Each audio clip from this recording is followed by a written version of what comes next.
Welcome to Deep Dive Perspective. The world is really in a state of flux on a level that I've never seen before. Donald Trump is not helping. In fact, he's probably the chief criminal in terms of creating the chaos in the world today.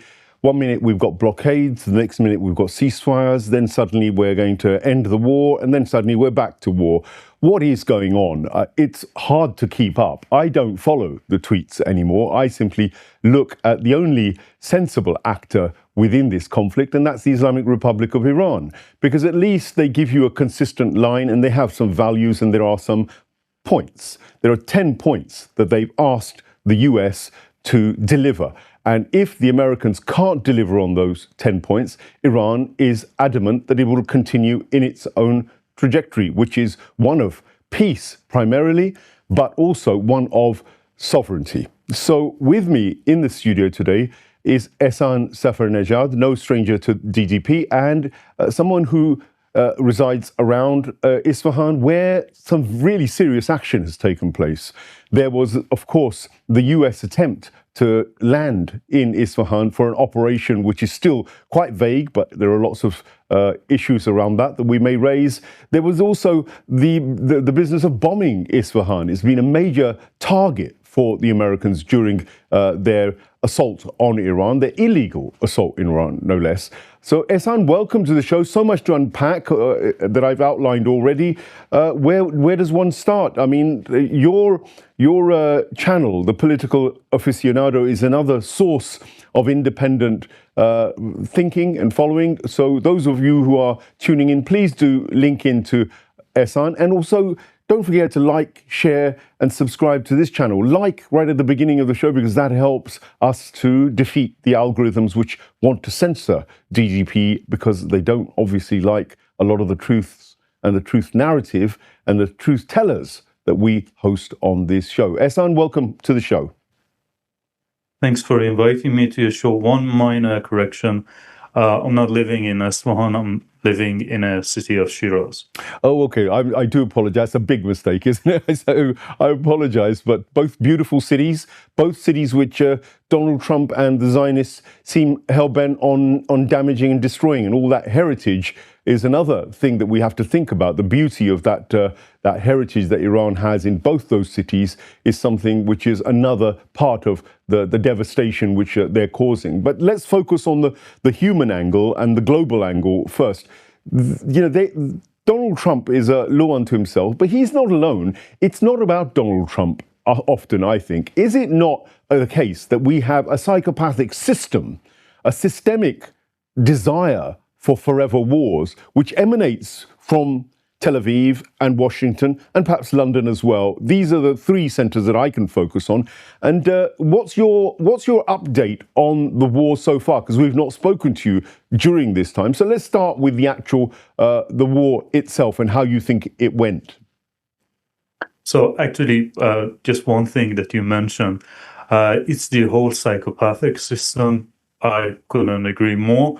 Let's not forget that German Chancellor Merz said that Israel is doing the dirty work, our dirty work for us. So, I mean, these European leaders, before the complete fiasco and the failure of this previous war, they were all 100% backing the plans of Israel and the United States. Now they're trying to say that, oh no, we're not really as lunatic as these, as dumb as these people like Netanyahu and Trump. But the truth is that they were pretty much involved. So that's the first thing. Macron is another player who actually sent a few messages to Donald Trump saying that they have achieved great things in Syria, and they are in complete alignment to do the things that they want to do inside Iran, right? So these people were backing the war, but now that things have gotten sort of unstable and it has turned out that Iran controls the Strait of Hormuz, it's a pivotal international waterway, now they have backtracked. So the first thing. But with regard to the war itself, well, the war basically ended in a sort of semi-stalemate. And the reason that I'm actually talking about this nuance is because many people are now going around and saying, "Oh, Iran should have just, be done with the Zionist regime, right? Completely dismantle the Zionist regime." And that's quite a lot of expectation, you know. So it becomes really important to understand what was actually happening. We had multiple fronts in this war, in this theater. Iran was focusing on the countries of the monarchies of the Persian Gulf because of the fact that these territories were used by United States to carry out the bulk of the very damaging strikes on Iran. So the United States was actually carrying out more devastating attacks against Iran. And how were they doing so? They were doing so by using the territories of these countries. So Iran focused more of its attention on these countries, and you had Hezbollah focusing on Israel. Iran was launching a few missiles throughout the day in order to make the life and the air, you basically busy the air defense systems of Israel, so that they wouldn't be, they wouldn't go unscathed throughout the war. But launching a few Khorramshahr and Khaybar Shekan here and there throughout a day, it can make the life of people difficult. It can force them to go to the bunker, which increases the unsatisfaction amongst the population. And, it can busy the air defense systems inside Israel, but it will not result in the destruction of the Zionist entity. And the reason that I'm again highlighting this is because people say, "Oh, Iran should have been just done with Israel, right? Completely dismantle the Zionist entity." But again, that's not the case. Even if we go by the definition that Donald Trump and his war secretary, Pete Hegseth, were giving people, the war wasn't actually going 100% for Iran. Don't get me the wrong way. Iran most certainly was able to keep United States and Israel at their toes, right? Two nuclear armed countries. One of them has the biggest military budget in the world. In fact, it has a larger military budget than the next 10 countries combined, has the most powerful military in the world. Iran was able to really hurt these countries, but to come out and say, "Oh, we were at the cusp of the victory," when we just decided to basically destroy anything and go for the defeat and choose defeat over victory, that's not correct. Let's look at what they did to us. They were able to assassinate many, and when I say many, I mean many, Iranian politicians. On the other side, how many politicians from the Zionist entity did Iran assassinate? They were carrying out attacks on the Iranian infrastructure, and Iran was retaliating in order to prevent the war from escalating to something even more devastating, if that's even possible for people to imagine. But did the destruction of the said infrastructures that were hit by Iran result in the overall failure of the system and to turn it into a failed state? The answer is no. So what we were doing was we were trying to bleed out United States so that it would backtrack its support from Israel. So the cost of the war becomes more unattainable, and the war becomes overall more unattractive for the people inside United States. And then we could have focused more on the Israeli entity. So yeah, again, very important to understand the nuance. Obviously, the Zionist entity is pushing the narrative that Iran is a defeated state. United States President Ronald McDonald, that clown, is pushing the narrative that Iranian Air Force is defeated, the Iranian Navy is destroyed. Somehow the said destroyed naval force is still controlling the Strait of Hormuz. So we don't want to go into that mode, but you also don't want to overcorrect and say that the Iranians were so close to the victory when they decided to basically, again, say no to the victory and go for the defeat. That gives a really balanced overview and a kind of grounded one, because, of course, in the fog of war, you get propaganda on both sides, without a doubt. But the fact that the US seemed to be the one that was pushing for the ceasefire slightly more than Iran, certainly with the media I was reading anyway, indicates that the Americans were uncomfortable with the losses that the Israelis were getting, and more uncomfortable with the fact that their proxies, these Zio-Arab monarchies, were actually getting hit. That surprised, I think, even the Americans. I don't think they thought that was the way Iran was going to go. And of course, then Iran had to manage the fallout from all of that, because the propaganda began that Iran is attacking its neighbors and look, it's aggressive, etc. So there was a downside to it, but at the same time, it does seem as though it forced the US to reconsider. And now we've got this situation where, there's a little merry-go-round. 1 minute we've got the ceasefire, as I said, and next minute we're ready for negotiations, and the next minute there's no negotiations. And as we stand now, the Iranians have said, well, we're not going to the negotiation table until you get rid of the blockade, which indicates that the blockade must be hurting Iran as well, just as the control of the Hormuz Strait initially also was hurting, I guess, the Arab states and the rest of the world. So now we've got them both blockading each other.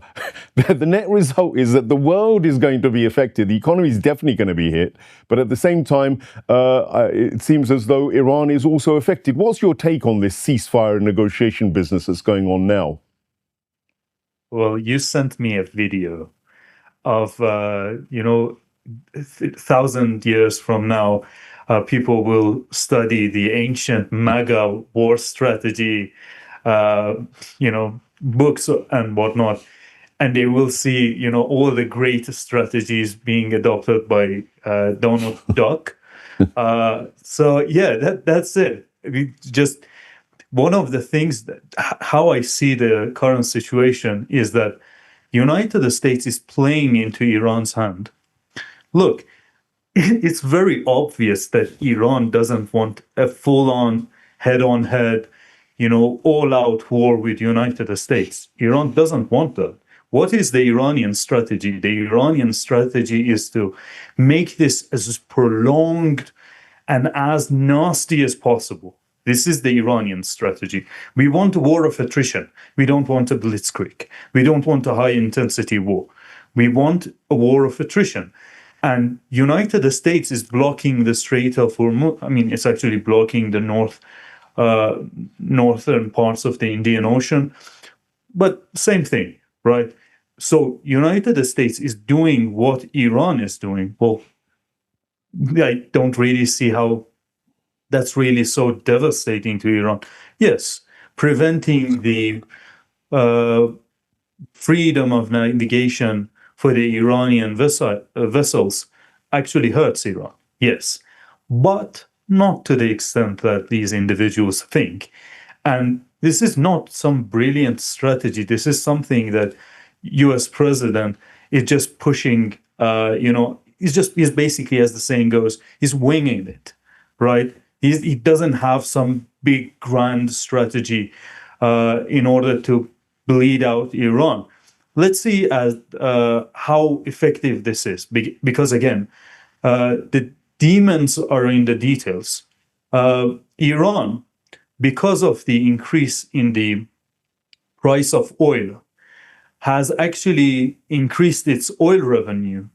So that's one thing. Because the oil is now more expensive, Iran has been able to, have more income for its oil sales. Iran was also able to sell more oil in barrels. I think that Iran is basically now selling 2.3 or something oil barrels per day, right? So these two things, three we have a lot of oil tankers that are out in the ocean, and they are still selling oil, right? So that's the third factor. Fourth factor is that you can always go for something called FOB. FOB is short for free on board, as opposed to CIF, which is cost, insurance, and freight. Basically, in cost, insurance, and freight, you sell your oil, your cargo, to your purchaser, to your buyer, in their own port. But in FOB, they will come to your port, and you will sell them the cargo in your own shores, in your own shore, and they are responsible for transiting it to their own country. If Iran decides to sell oil to China in FOB, then does this mean that United States is going to basically confiscate the Chinese tankers? I have that good strategy. If the European countries feel really hurt and they decide that they need the Iranian oil, they just need it, does that mean that they are going to confiscate the vessels of their own allies? Donald Trump doesn't really think before doing stuff. That's the case when he tweets. That's the case when he gives out these interviews, and that's most certainly the case when he comes up with these brilliant war strategies, and hence the name Don Tzu. He doesn't really think. So yes, the blockade hurts Iran, but again, I'm seeing how they are failing to understand to what extent it hurts Iran and in what way, and the alternatives that Iran has. I just mentioned FOB because that's a very commonly known strategy in selling oil. But we have other alternatives in order to have our income, which I'm not going to discuss because it wouldn't be wise. We are in war. I only mentioned one thing. There were a series of reforms that were done during the presidency of Dr. Raisi, martyr Dr. Raisi. And it is very clear to me that whoever in Washington and Pentagon, both political branch and the military branch, whoever is coming up with these strategies is completely ignorant and uninformed with regards to the actions that Iran has taken in order to actually make these measures that the adversary will take against the country less and less effective and less harmful. But again, this is the very known American ignorance. They just don't learn. And by the way, I think that we can all agree that this ceasefire has an expiration date of a carton of milk left outside during July. So it's not going to last, and everyone knows this. The Iranian military also knows this, and we are using this time to our advantage in order to carry out the next round of war more effectively. As I mentioned, there was a sort of semi-stalemate situation. We were hitting them, and we were hurting them, as you mentioned. The sort of damage that Iran was doing to United States was in a way greater than the one that they were inflicting upon us. But there was a need for this period in order for us to recover, mobilize, and basically come up with a new strategy.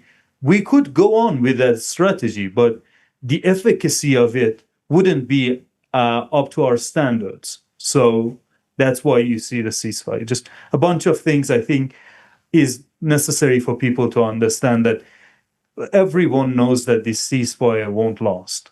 Well, fascinating. Yes, the geography of Iran is something that can't have missed the attention of the Americans, yet they've ignored it. 7 nations neighbor Iran. There are many land routes that the Islamic Republic could use. Certainly, there's the China railway link that opened up about last year, which is very capable of transporting all sorts of goods. So there's the Caspian route, there's the link to Russia, the north-south corridor, trade corridor. So yes, as you say, there are many, many routes other than the maritime. The maritime blockade in itself wouldn't necessarily bring Iran to its knees economically. And of course, Iran has learned to adapt to sanctions. The worst sanctions, I think, ever imposed on any nation in our time, certainly, and in my memory or historical understanding. And that in itself probably makes the ingenuity of Iran in terms of surviving any long-term economic blockade far more robust than, say, a global economy which is going to be impacted by the restrictions on fertilizers, which could then lead to problems in terms of the farmers and how they use the material to produce food. And then if you're not producing food, that creates the possibility of what Professor Steve Keen says, famine may well be on the horizon within 6 to 7 months. And food supply chains would, of course, also start getting tightened. The possibility of migration, mass migration, could happen if we go to the next level of this kind of war. So there are huge implications for the global economy, which I'd like to focus on as well, having looked at the impact on Iran. What can the world expect? And does the world, the entire international community, have a responsibility to rein in this war? Because it's going to hit our pockets and it's going to hit the world in a real way very, very soon, I would have thought. Absolutely. Look, I was always saying that Iran needs to be more harsh with the measures that it takes. Unfortunately, or fortunately for the rest of the world, the politicians inside Iran, they don't think like me, right? So basically, the way that I would wage this war would be to put as much economic pressure on Americans and the Europeans so that they would withdraw their support for this unjustifiable war. But again, because of the confidence in amongst the Iranian decision makers, they're not going for that policy. They are going for the policy of, slowly exerting pressure and slowly fighting back. They still feel that everything is pretty much up to their expectation, and that's why they don't do it.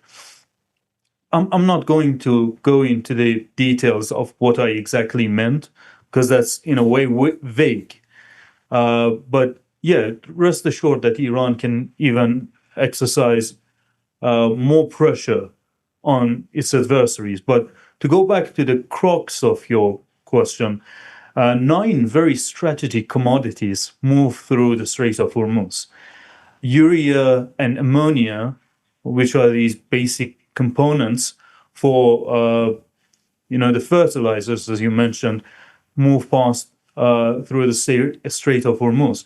And many people, just one thing that I think is very important for us to actually address, because people are saying, well, UAE has a pipeline and it can export its oil from the port of Al Fujairah, or the Saudi Arabian dictatorship can use this pipeline in order to export its oil from Bab al-Mandab, not Bab al-Mandab, port of Yanbu.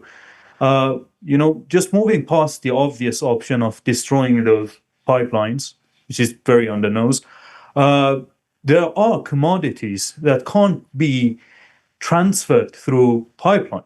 Urea, ammonia, and the rest of the things that I'm going to mention. These are not the things that you can transfer through pipeline. So the pipeline strategy is a limit, gives you limited wiggle room in order to ameliorate the situation that Iran has created. So let's get that out of the way. But it's not just urea, ammonia that goes into the production of fertilizers, which is so important for food security. You have sulfur, which is important in the EV industry. people are saying that I wish I had purchased, an electric car. Well, don't really wish for that, because sulfur export from the Strait of Hormuz has been impeded, and that is something very much needed for the batteries of the EV cars, right? Helium is being exported through the Strait of Hormuz. Helium is very much needed in the semiconductor industry. And without the semiconductor industry, without producing the necessary amount of chips that you need to produce, well, the AI industry is going to take a massive hit, right? So you will probably even see disruption in the sort of AI bubble that has been created. Apart from that, glycol, you have many different commodities that move past through the Strait of Hormuz, and they basically affect almost all aspects of modern life. And I think that that was a very good question that you asked, because all of these commodities, and I don't really like to mention the rest of them, go into the details of talking about them, but I think that United States hasn't really thought this through before. Again, starting this war, I know that I'm at this point basically repeating myself, but it's very important to hammer this point on its head, because very important to know that they don't have a winning strategy. They're just winging it. They're just coming up with different things that they think might help. The lack of grand strategy in the war against Iran makes United States a very unattractive option on the poly market. If I was a betting man, which I'm not, I wouldn't really bet on United States and its ability to continue waging this war against Iran, because again, if the war strategy was up to me, a person like me, I would have made sure to go through every industry that United States has, which is dependent on the passage of some kind of commodity in the Strait of Hormuz. I would target those infrastructures within the said countries within the Arab monarchies inside the Persian Gulf, and I would make this war as nasty and as dirty as possible for the people who think that Israel has the right to defend itself. Well, if you think that Israel has the right to defend itself, I'm sure that you wouldn't mind paying more for food, electricity, transit. I make sure that the life would become as nasty as possible, because the people in Lebanon, the people in Palestine, the people in Iran, when they support the right of the individuals inside this region for armed resistance, they are making sacrifices when it comes to their life. They are sacrificing their loved ones. They make sure that they support their resistance in any shape or form possible. So I'm sure that if you truly believe that Israel has the right for defense to defend itself, well, you wouldn't mind, paying a few bucks here and there for food, electricity, again, all of those things. Yeah. But again, I think that, it sort of actually shows you how confident the Iranian leadership is, because they have these tools at their disposal, which they refuse to use. And I think that this is very humanitarian of them, because they care about not punishing the civilians inside, the Western world. Well, sanctions terrorism didn't care about the Iranian people. The carpet bombing of the Lebanese Beirut capital didn't care about civilians. The genocide that the Israelis and the Americans essentially committed in Palestine certainly didn't care about civilians. Iran's still sticking to its principled stance in terms of military strikes, and it's been striking mainly the military targets and some infrastructure. In the next phase, Donald Trump is promising that he's going to hit all the bridges, all the power plants in Iran, which is a war crime. I mean, even stating that is a war crime. Let's get that straight first. But if he does this, do you think the leadership needs to come out of its kind of softly, slow bleeding strategy and actually hit the Israelis and the American interests even harder? As you're saying, you're advocating that, but do you see the Iranian establishment shifting to that stand if in the next potential phase of war, we get a much harder hit, which will target civilians? Because if power plants go and electricity, etc., goes, then this is hitting hospitals. It's going to hit little kids in incubators. It's going to hit it's going to hit the industries in terms of providing medicine or food. It's a big deal. It's a war crime. And should Iran retaliate and reciprocate? Well, one minor issue with what you said here is that they have actually targeted hospitals. They have actually targeted schools. So I think that they're not really concerned about the secondary effects that, destroying these power plants would have on the Iranian society and, the life of average Iranian. They have actually targeted hospitals. So they're not really concerned about that. But it is perfectly in tune with the character of someone like Donald McDonald. This guy just doesn't understand what international law is, and he doesn't care. And I think that he is emboldened by the images that he saw from Netanyahu's illegal war against Palestine and the kind of atrocities that he committed.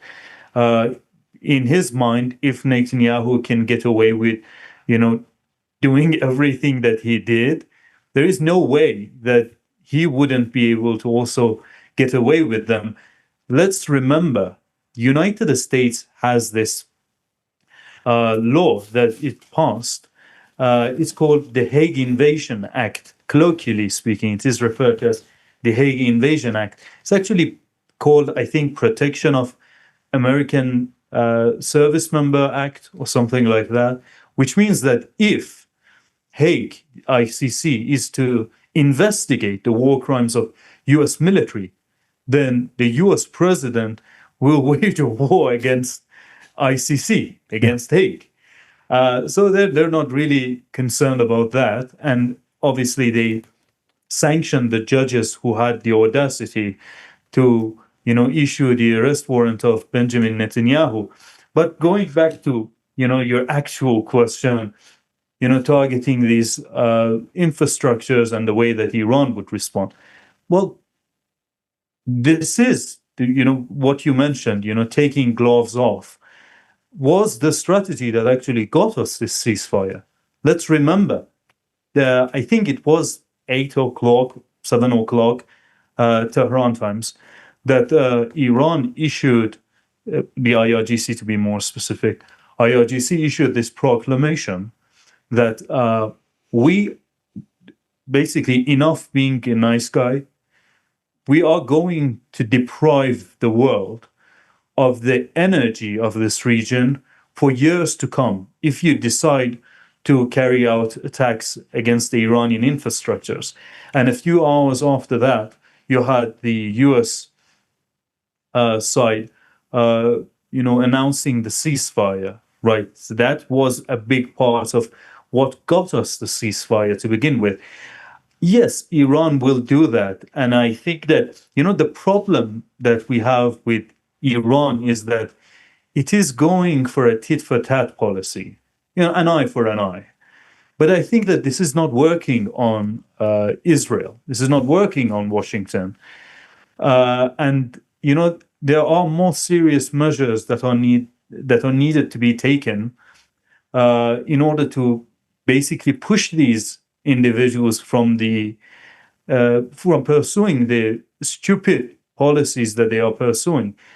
But then again, you always hear the counter argument that these are not the wisest people in the world. So it's arguable how much that would actually But give me some of the examples of what you think. I mean, Bab el-Mandeb comes to mind for me, because if you were to get the Yemenis to shut down Bab el-Mandeb, that would double up the amount of heat on global economy and also the Israeli economy, because that's the lead way into Red Sea and the Suez Canal, and that would hit global trade on a major level. Do you think that's the next step for the resistance?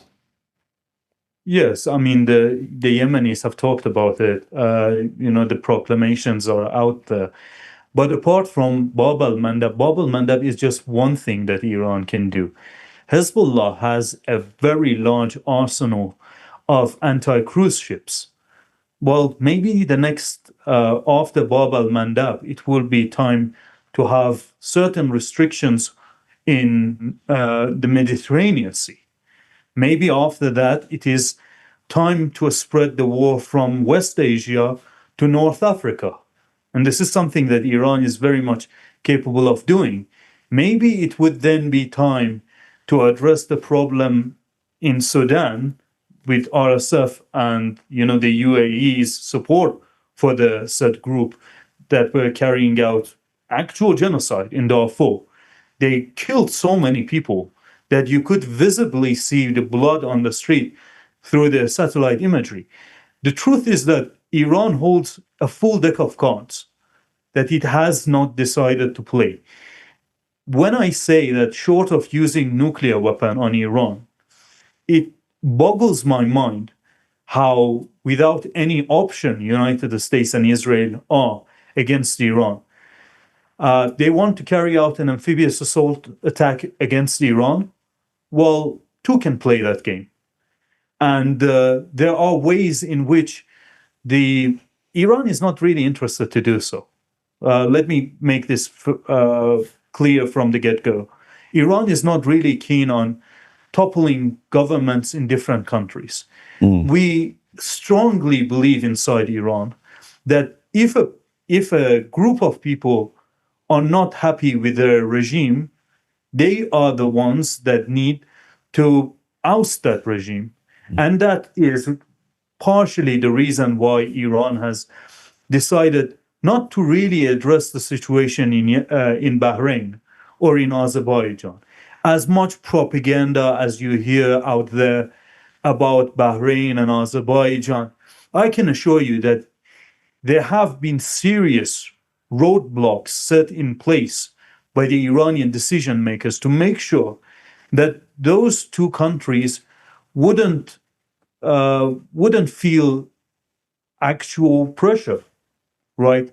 Again, the mentality inside Iran is that you shouldn't force something.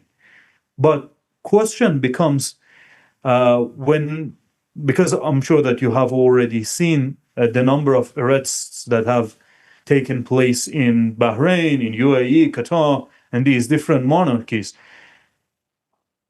It becomes questionable to how wise that policy is when you see the kind of crackdown that you see for people merely recording a video of an Iranian drone hitting a US facility, not a Bahraini facility.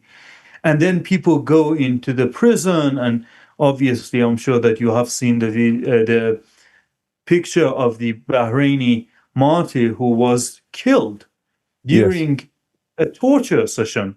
So, again, I strongly think that they don't think through the actions that they're going to take. So I think you've outlined really well a whole range of possibilities for Iran. That's clear. And I want to conclude, I think, with one final very critical question.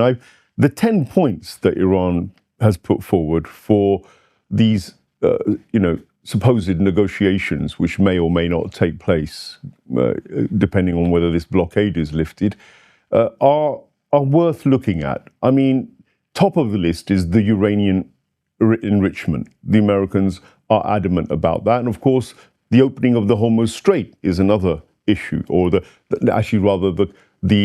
control, the rights of Iran to have the control of the Hormuz Strait. That has become probably the second biggest issue now, although it wasn't there prior to these wars. And there are other points within that set of negotiations. All of them, when I look at them, for instance, reparations for Iran, the guarantee that there would be no future attack on Iran, for instance, and some sort of international guarantee that would prevent this kind of thing happening over and over again. These all seem like proposals which actually the Americans and certainly the Israelis would never accept. Even the ballistic programs of Iran's ensuring that that's not ever downgraded. It does seem to me as though the Israelis, Netanyahu, will never accept those, because he would regard it as an existential threat to the state of Israel, the occupied Palestine, as we would regard it. So do you think it's even realistic? I mean, leaving aside the 15 points which the Americans kept pushing around, do you think there's any real purpose of these points, given that there's such a distance and there's such an impasse? Are we just going through the motions with these negotiations, and is it just a way of trying to get breaths between the warfare, and actually what we're really going to see is a commitment to a long war? Very good question. Look, the 15-point plan of the United States is a maximalist one. And the 10-point plan of Iran is also a maximalist proposal. It's very important to understand that neither of these two things are going to be the absolute final version of the deal that is reached between Iran and United States, because then that wouldn't be negotiation, right? That would be capitulation. The other side comes and just signs the terms of its surrender, right?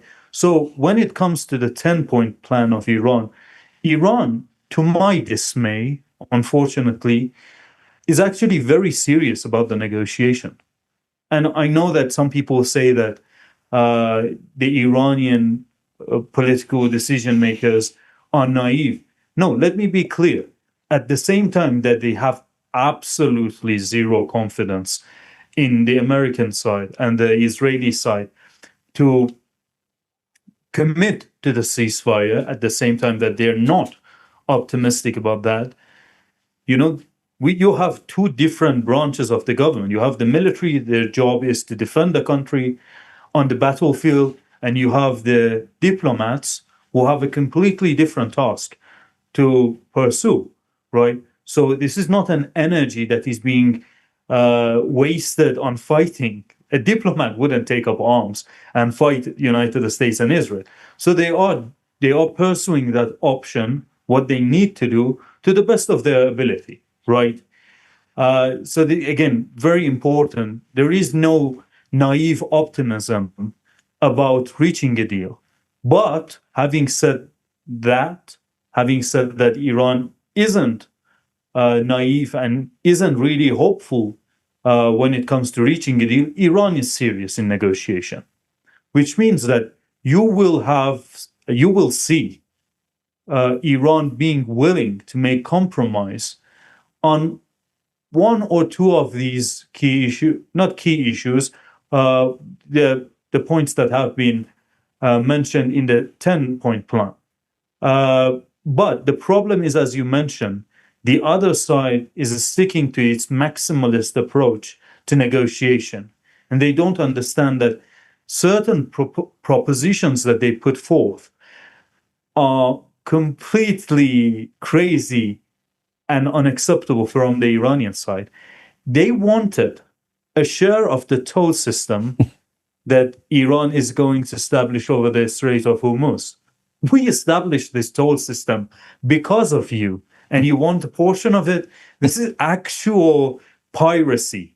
It just goes to show you that this is a cartel, this is a mafia that goes around and say, you have a nice business there, I want 10% of it. Well, why? Because of security, this is a very dangerous neighborhood. This is the approach that the American regime, the American mafia, headed by Donald Duck, is trying to go for, right? Which makes any deal, the prospect of reaching any deal, very much an unlikely outcome. But again, as I mentioned, the Iranian military is very, very aware of that. The production of certain military hardware, certain weapons in Iran has increased, and we very well expect them to carry out an amphibious assault attack, an airborne operation against different places in Iran. Obviously, you mentioned the fiasco in Isfahan. I mean, fiasco for them, for United States, because they wanted to extract the uranium from Isfahan. Isfahan is the province that hosts these Iranian enrichment facilities. But the alleged pilot that was to be extracted from Iran was actually in Kohkiloye Bor Rahmat. So it basically means that the Americans went into the Iranian territories for like 200 kilometers more, and then they decided to return back. This doesn't make sense. And obviously, this is apart from the identification cards and different personal items that we found, from the people involved in the operation, that shows that certain individuals in the said operations, they weren't military officers. They weren't from the army. They were nuclear scientists, which begs the question, why would you bring a nuclear scientist, a nuclear engineer in the said operation if it's about the extraction of the American pilot? But again, like we very well expect these operations to take place inside Iran. And we have already, neutralized one of them. But I think that the next round will be even more devastating, which is basically the reason why both sides are just keep mobilizing, they keep, distributing the logistics in their own sphere of influence in order to... Well, the US is pouring in more military hardware, and they're positioning more and more destroyers. The Diego Garcia, for instance, joint base, joint British-held base. They're obviously ferrying in many other arms. There was talk of the UAE being a base for any takeoff and landing of assault troops. Of course, there's all this rumbling going on. But at the same time, I mean, could this all be solved by one thing? And this is my last question, because the war, whether it happens or not, again, whether it starts, to me, it seems very likely, and it sounds like that's what you think as well. But is the uranium and the nuclear business really where we can solve all this? Because you've got the leader of North Korea sitting very happily with his finger on several buttons, and they're all nuclear weapons, and that seems to be sufficient to deter the Americans. And Donald Trump went for Kim very, very early on in his first presidency, and then backed off when Kim did the psycho routine on the nuclear weapons side of it. And that seemed to calm Donald Trump quite well. He seemed to understand that language. I've heard scientific reports, military analysts also say that actually, if you have uranium enriched to 60%, and you have the amount that Iran has, something like 460 kilos or something is what they're talking about, and if you have the other components in place, it doesn't take longer than 3 or 4 weeks to put together a nuclear weapon, and you don't even need to test it. You actually can possess those weapons without testing and without showing them, but actually have the full capability of putting them forward. Now, of course, Iran won't admit that it has any of this kind of capability. Clearly, that's what the Americans and the Israelis have used as a preemptor to say we're going to war with Iran. But having said that, it strikes me as though if they did have it, and of course they don't have it, we don't believe they have it, but if they did have it, I'm doing a Donald Trump routine now, if they did have these nuclear weapons, then they would be the best nuclear weapons in the world, and they could actually deter the Americans. So should they actually just say, we've got nuclear weapons, and maybe that's a deterrent? Look, this is more complicated than what people think. Certain things that you said is true. So, for example, you mentioned, and by the way, I'm so confused as to why you decided to ask the most engineeringly related question at the end of your Well, show. you being an engineer, I should have asked that at the beginning, I guess. Okay. So, yes, the things that you said are correct. If you decide to go with 60% enriched uranium as opposed to 90% enriched uranium, the critical mass that you want, the Bear sphere, that increases, right? So yes, it can be done theoretically, but it has its own complications. You have reliable designs. For example, the gun design is a very reliable design that is almost certainly, at this point, believed to be worked by many actors in the region.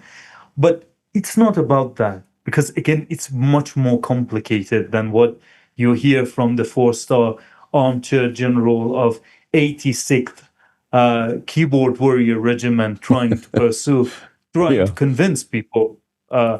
These things have a lot of nuances. People mention North Korea. North Korea is a completely different issue than Iran. It wasn't as important for United States as Iran, and that's why they don't have the same kind of grab hold or the same amount of spies that they have inside Iran in North Korea. They never need it because it's not as resource rich as Iran. It's not as geopolitically pertinent to the future of the world. It's not as important as Iran when it comes to this settler colonial military base that they have inside the region in the form of the apartheid state. So these are all the things that distinguishes Iran from the nuclear North Korea case, right? It is oftentimes said that similarity, an analogy, draws similarity between two things in one dimension, but in many other dimensions, it actually creates dissimilarities and makes them different from one another. And I think that the people who draw that analogy are not really the most well-educated individuals, and they're not thinking this through. Look, I myself am leaning towards the strategy that Iran needs to adopt nuclear weapon, but not adopt to manufacture nuclear weapon. But the thing is that, again, all these things that you hear are coming from the people who don't know about the engineering aspect of it. And I, being someone who has studied, the Iranian nuclear program, the Iranian missile program, I actually know some of these challenges. And I think that I'm able to provide workarounds with regards to certain challenges that we have. But again, I don't have some of the other informations that are needed, and I don't know some of the other concerns that we have with regard to producing the weapon itself, right? So you always have to have that kind of acknowledgement at the back of your head that you don't have access to all of the information, you don't know all the challenges, and you have to stay humble to a certain degree, because what we are seeing isn't really healthy. We are seeing people who say, oh, if Iran just produces nuclear weapon, it will be the end of everything. And I'm not trying to, undermine the importance of acquiring nuclear weapon for a country like Iran. But at the same time, I think that the criticisms that I'm seeing online from, different people shows their ignorance and their lack of grasp on the very complicated dynamic of actually making the said weapon. I don't think that people know the challenges ahead. And again, these aren't just about the lack of scientific capabilities.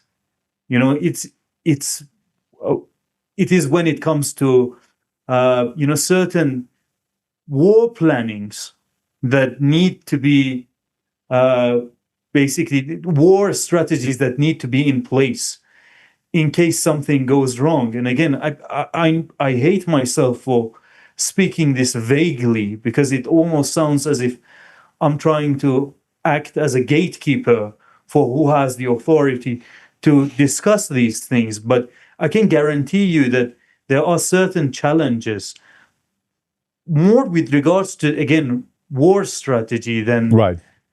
Well, and engineering of course, there's also the fatwa and the moral and the ethical question, which Iran has deferred to in terms of that side of it. Yeah. Quick thing.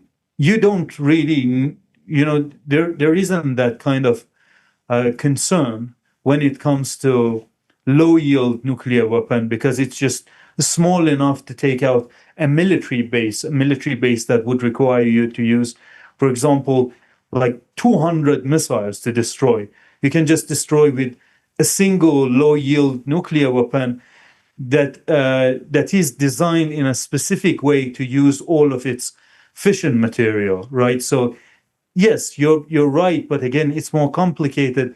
At the other level, you always have other, because this is what people always talk about, making the nuclear weapon. But even if you go one layer deeper into the analysis of the situation, there is also a problem, not an ethical one. Again, one that is more related to the war strategy when it comes to producing the low-yield nuclear weapons. So right. I thought that would be important for me to address. Thank you, Ehsan. You've given us a really intricate and very deep analysis on so many aspects of this war, and it is just so deep. We really can't have enough. I could have carried on this conversation for another few hours, and I'm sure studio don't want me to do that. So we're going to conclude today's session. Of course, in conclusion, it seems that you, as I, are inclined to believe that negotiations wouldn't work, that war is on the cards, and we've got to brace ourselves for a greater global economic meltdown, and that puts the responsibility, I think, on the likes of China and the rest of the world, Russia, and all the other powers in the world that have any influence, to step up a little harder against the Anglo-American axis, and to try and bring things to some sort of peaceful solution. Pakistan, of course, which is very much a stooge of the Americans, has become the go-between at the moment, and one hopes that they're sincere, but they have limited authority, and I think they're ultimately there to try and give Trump what he wants. But it's really the bigger powers that perhaps need to come up with an even more robust strategy to make America back off, and to also bring this crazy Israeli regime to heel. Because if they don't, now it's not just going to affect Iran. It seems that actually everything from the global economic meltdown to the possibility of nuclear fallouts and tactical nuclear weapons being used, that is something that would affect the entire world. There's a potential for ecocide. There's a potential to pollute the atmosphere with all this kind of radiation, potentially, with Netanyahu's crazy look at the moment and Trump's stupidity. And of course, there's also hunger and famine and all sorts. I mean, I'm not trying to sort of be biblical in my kind of assessment of what's going on. But after what Ehsan has said, it seems that Iran is the responsible player in all this, is trying its best to bring things to a conclusion, wants negotiations and wants to do a deal. But it's Donald Trump and his maximalist demands, pushed by the Zionist regime, and perhaps something I didn't touch with Ehsan, and maybe I'll raise with him another time, the interests of transnational corporate, Agenda 2030, the notion that you'll have nothing and be happy, and that the transnational corporations and the techno-feudal elites actually need depopulation. They also need a lot of changes, which might well be implemented because of a war on Iran. Another subject maybe to bring Ehsan in on another occasion. Thank you, Ehsan. Do watch his channel, Political Aficionado. You'll find him on X as well. Do watch Deep Dive Perspective and subscribe to it. Support us because we're under stress and pressure to keep the standard of production that we've got going, and we know that we're being censored all the time. We need your support. Hype those videos, like them, subscribe, comment. All of it helps us to be able to project and help those people in independent media like Ehsan as well to be seen and heard much more, because by understanding these narratives, you may trigger the response we need from the ordinary public, because that's the only other power that can bring these rogue forces to heel. This Zionist, imperialist, rabid desire for control and power and plunder around the world is something we're all responsible for tackling. Thank you for watching. Take care.